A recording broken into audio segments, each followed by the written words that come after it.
Hey everyone, it's Jessica at Pretty Prints and Paper, and today I am with May Designs to talk about how I bullet journal. You've probably heard a little bit about this phenomenon called bullet journaling. It's a way of planning, and the creator, writer Carol, started this a couple years ago and it's now taking off. So I'm going to tell you today how I use my May Designs notebook to bullet journal. Let's get started. All right, so first I'm going to walk you through the basic system of the bullet journal and then talk more about how I've adapted it to my needs. I'll be showing you what that looks like in this May Designs insert, brought to you by May Designs. Thank you so much. And then I'll move into my system here. These notebooks are about 8 inches by 5 inches, which is about that A5 size, a little narrower. And inside you can find that they'll have grid, dot grid, blank, or lined paper, so whatever you want with the inside. I use dot grid personally. It's enough freedom and structure for me. And there are 80 pages or 40 sheets of really awesome paper. Some things bleed, like if you use really, really inky markers, but for the most part, I have had very little issue with using some of my favorite pens inside these notebooks. They lay pretty flat if you kind of hold them open, and they don't come with numbered pages, but all in all, I love the customization factor that I can use with these beautiful journals.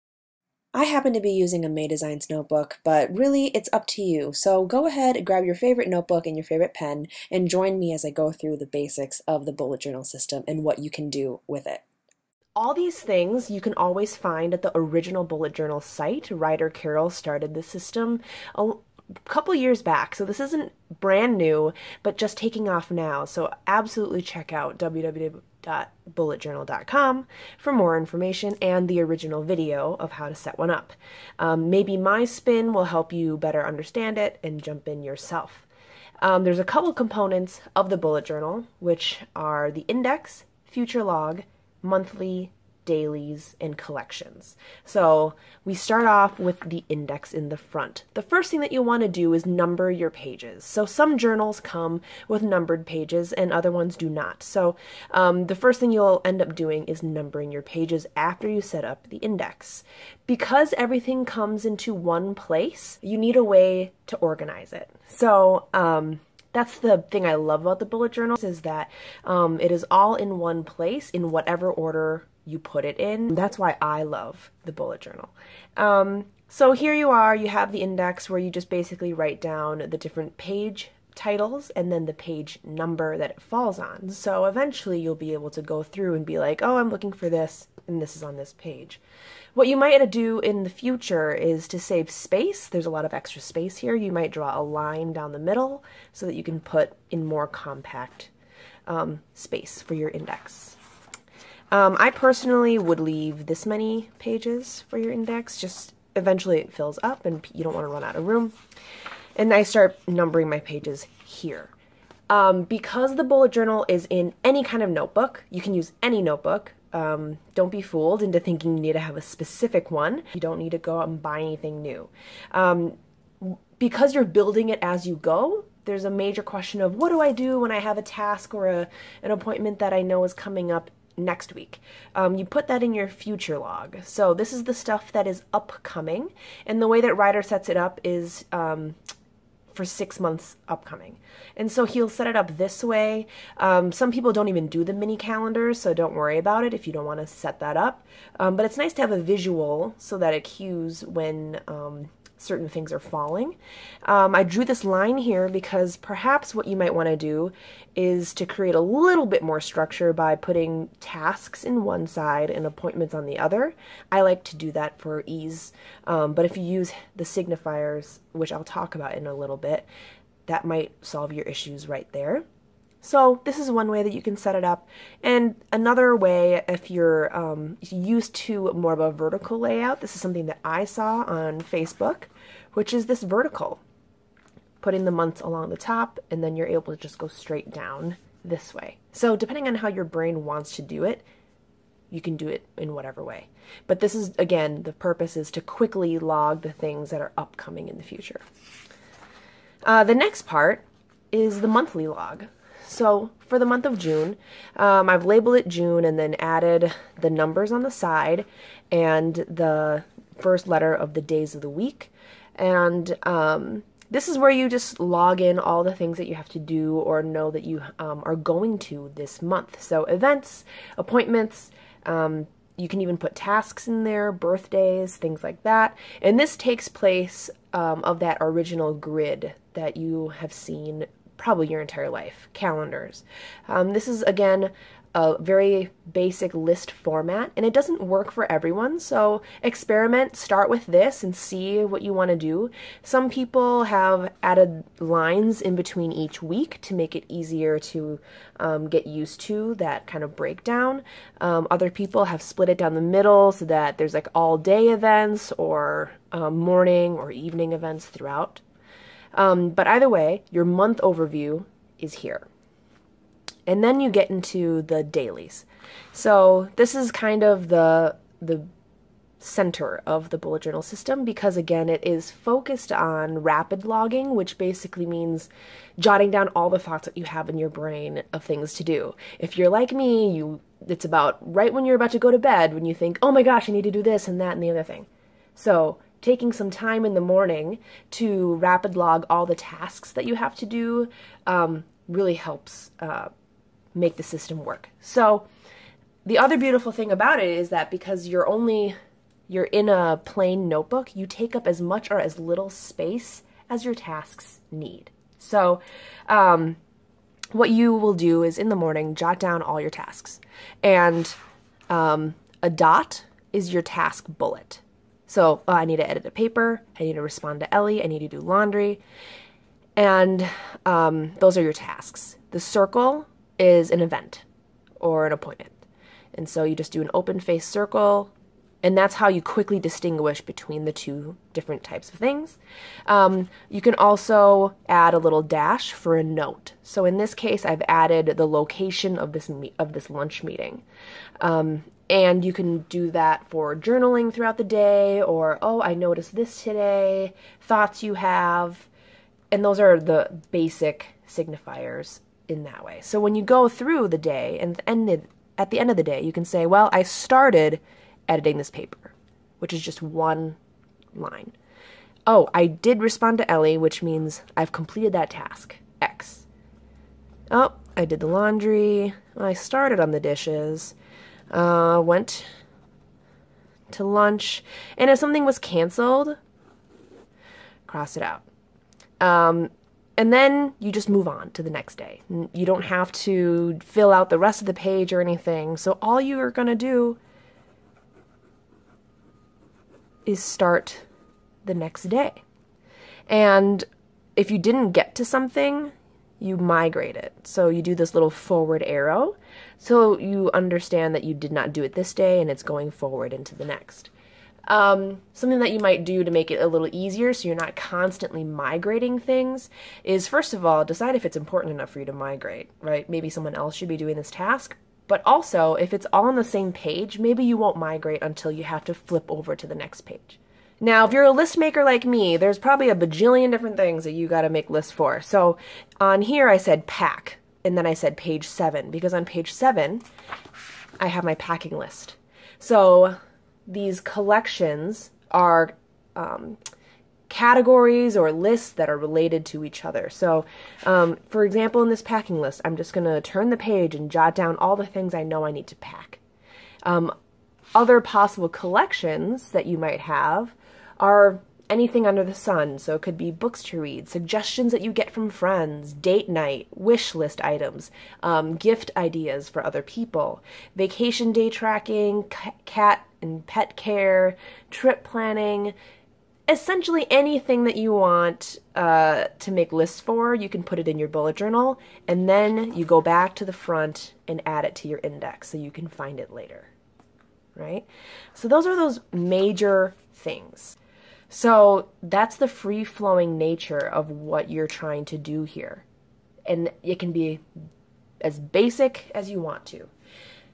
Now, the other beauty of having a blank notebook is that you can dress it up however you want to. So you notice that I'm doing a little bit of hand lettering. I love cursive. I love adding that little personal touch that makes me want to continue using this system. So for me, adding that personal touch makes it more usable. So I recommend starting with this and then adapting to see what you need. And there are so many different adaptations that you could choose from a buffet menu, right? Pick out what works for you, and the only way that you can do that is to experiment. So knowing that you can always come back to this is really helpful when you're trying to figure out what really works for you.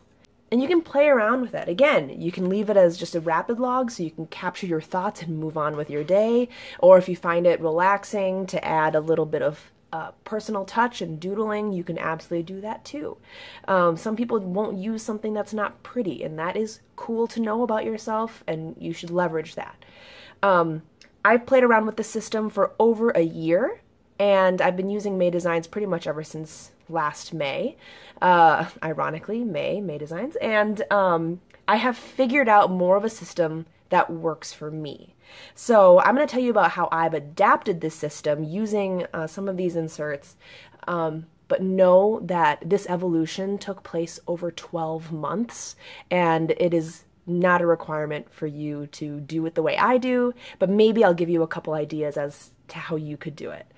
So you notice that with every turn of the page, it could be anything. It could be a planning list, it could be a collection, it could be your dailies. And I wanted to separate that out. When I was in high school, I wanted some organization and have it be all in one place. I had a binder for every class, but sure enough, by the end of the first month, everything was in one massive binder, but was kind of hard to categorize the different classes I was taking. So cue this. This is a leather notebook cover. You might have heard it referenced as the Traveler's Notebook System by Midori. And this is the system that I use that gives me a little bit of structure to my chaos. I wanted to have everything in one place, but also categorized. So you'll see this is a leather cover, has an elastic, and inside are other elastics that hold in several notebooks. So you can see that you just loop the notebooks through the middle there, and they stay inside. And I separate it all out. This, I just have a notebook for all of my first draft, scribbles, brain dump, things like that. And then when I get it more organized, I move it into my bullet journal planning insert, which I'll show you in a second. And then I also have another insert for my collections. So those lists that you saw are in this notebook. And then my last insert is for my blog. So all my thoughts about posts and ideas go in here. Over time, I found that I wanted to be able to see my schedule out more than one day. So in education, it's all about the arc of the class and arc of the week for me. So I just embraced it. You know, I embraced the fact that I needed a weekly. So with the inspiration of Kim from Tiny Ray of Sunshine, which I'll link below, she gave me my original inspiration for my weekly. And over time, it evolved to how I use it today. So my planning notebook looks very different now. So I've evolved to understand that I need this grid for a monthly. I don't use it for events, I just use it for referencing things like Instagram challenges or my own blog posts and things like that. I fully embrace the fact that my schedule is digital. It's online, it's on Google Calendar, and I am not going to try to recreate the wheel on that one. So I just kind of let that be my event scheduler. And then for my monthly, instead of having tasks in that list format, I just do it in this way. And again, adding a little bit of that categorization to give some structure to my chaos. And it still serves that original function of the bullet journal to quick jot down my notes for each category. So I think it still fulfills the essence of what the bullet journal is supposed to be, but structured a little bit differently that works for me in a better way. I love my weekly spread. So it started out with 7 days based on Kim's original inspiration. And then I found that you always shortchange the weekends. So I work Monday through Friday, and then on Saturday and Sunday I have a longer list of to-do items because that's when I catch up on all my chores and all those things. And so I restructured it. Again, this is after many months of reflecting on what works for me and what helps me live an intentional life and getting things done along the way. So I changed it to a 5-day weekly. This takes me probably 10 minutes to set up, to be honest, now that I know what I love about it. And I just separate it out by the days of the week. And then from Monday through Friday, have my top 3 up at the top to prioritize some of my tasks. I use a task box instead of a task bullet because I like the visual cue of knowing that things are done and the X doesn't stand out as much for me. So I still use the same signifiers in terms of, oh, it's half empty, so it's half done. I use an X if it's canceled and things like that. So all my tasks go up here. And then I wanted to add that personal touch of a gratitude or a memorable moment from the day. So that's this line. And then I wanted to track my expenses, and I have that on this line. And then other tasks that I have to do sometime that week that are not day specific are at the bottom here. And then I leave this section open for complete flexibility for whatever I need it to be. So whether that's my packing list or other weeks it's like grading because I'm a teacher, things like that. And I leave this completely open to be adapted to what I need. And then on the weekend, it's a similar but much bigger form of my weekly, which is just the 2 almost daily type layout here. And this, again, completely open to whatever I need it to be. I hope that that gives you some ideas as to what you can use for your bullet journal and how you can adapt the system to work for you.